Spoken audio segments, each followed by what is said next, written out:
à tous et bienvenue dans l'émission Mediastan Mag, votre magazine d'information hebdomadaire. Alors je vous présente Amélie. Bonjour. Et Pauline. Bonjour. Donc nous sommes aujourd'hui le 2 juillet 2011. Qu'est-ce qui s'est passé cette semaine? C'est la revue de presse.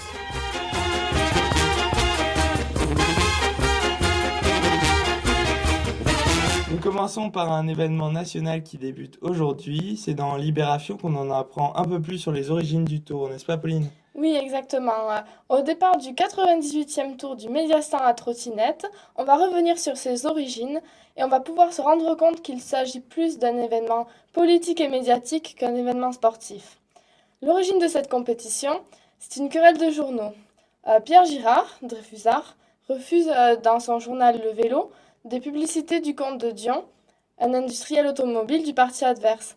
Pour se venger, Desgranges crée le journal L'Auto, qui à l'origine s'appelait L'Auto-Vélo.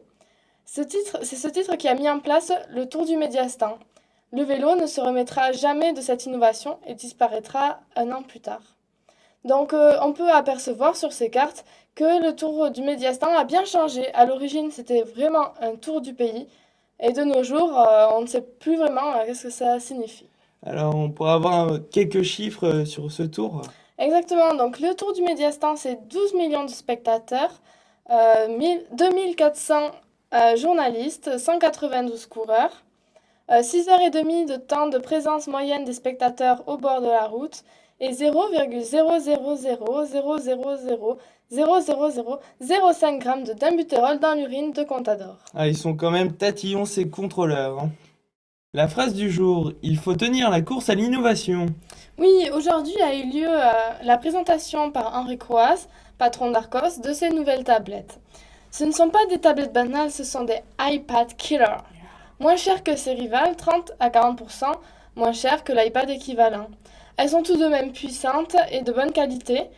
Beaucoup de formats sont supportés, comme par exemple l'OGG, qui est un format de musique rare.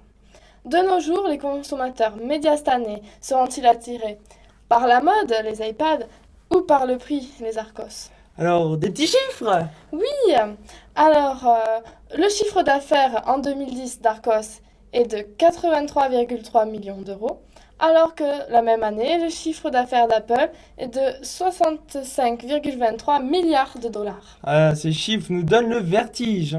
Merci Pauline pour toutes ces informations. Nous allons passer maintenant à la revue cinéma avec Amélie. Cinéma, alors qu'on vient d'apprendre... Permettez-moi de vous couper. On vient d'apprendre à l'instant qu'un concurrent vient de s'excuser d'avoir diffusé un faux témoignage. Revenons sur les faits.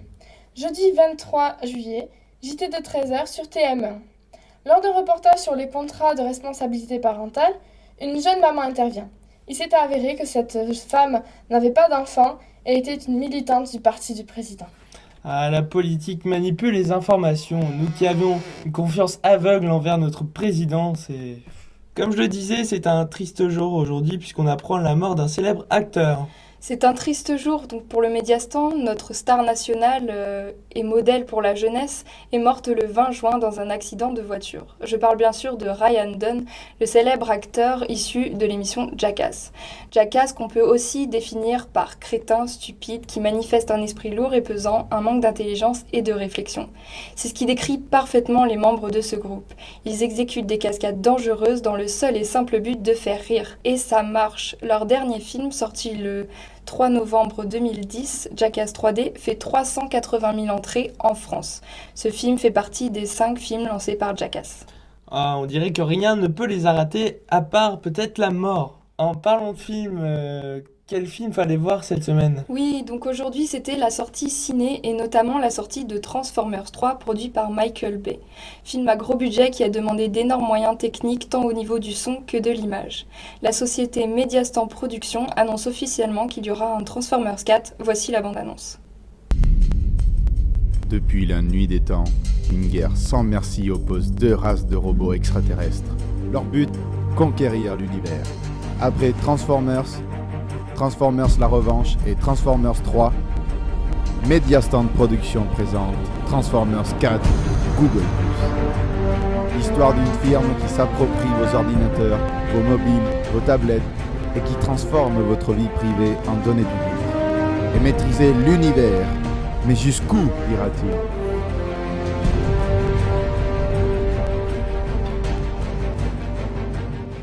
Un film qui nous donne envie. Google+, c'est aussi le dossier du jour.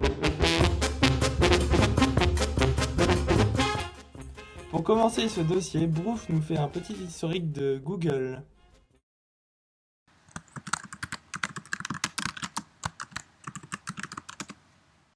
Brouf.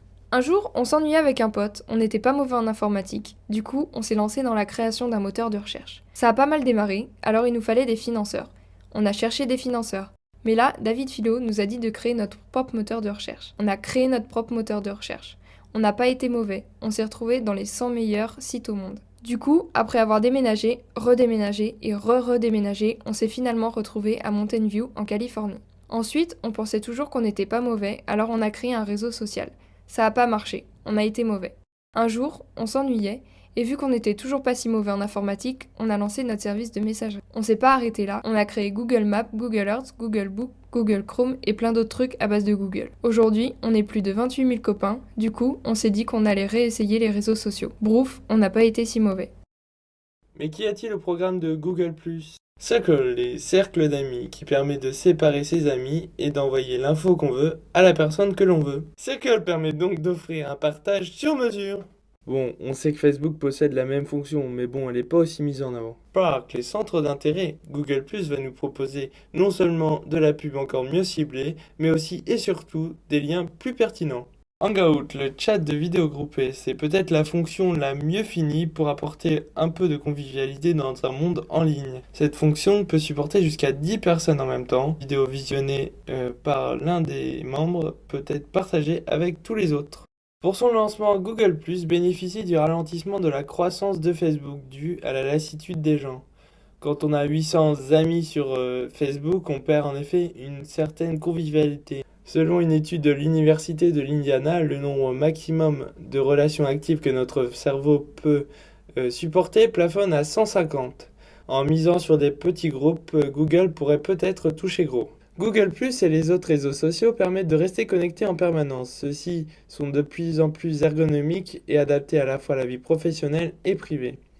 Messagerie, vidéo, notifications, identification sur des photos et vidéos.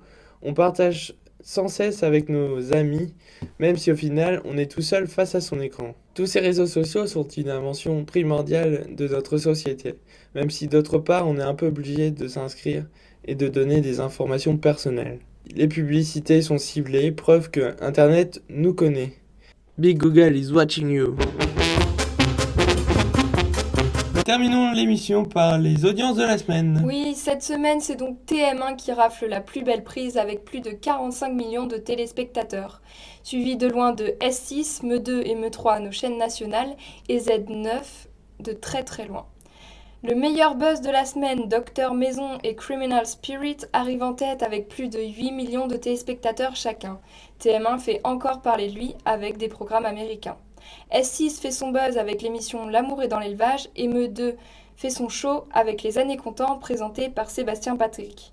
Les chaînes privées de notre communauté ont su proposer des programmes qui plaisent aux téléspectateurs, mais le service public ne s'en sort pas mal malgré tout. On pourra dire merci Sébastien Patrick. Quoi dire. Merci beaucoup de nous avoir suivis pour ce Mediastar Mag. On se retrouve la semaine prochaine. Donc on se dit au revoir et à la semaine prochaine. Au revoir Amélie, au revoir Pauline. On va dire au revoir aussi aux chers téléspectateurs qui nous ont suivis. Au revoir. Salut. Salut.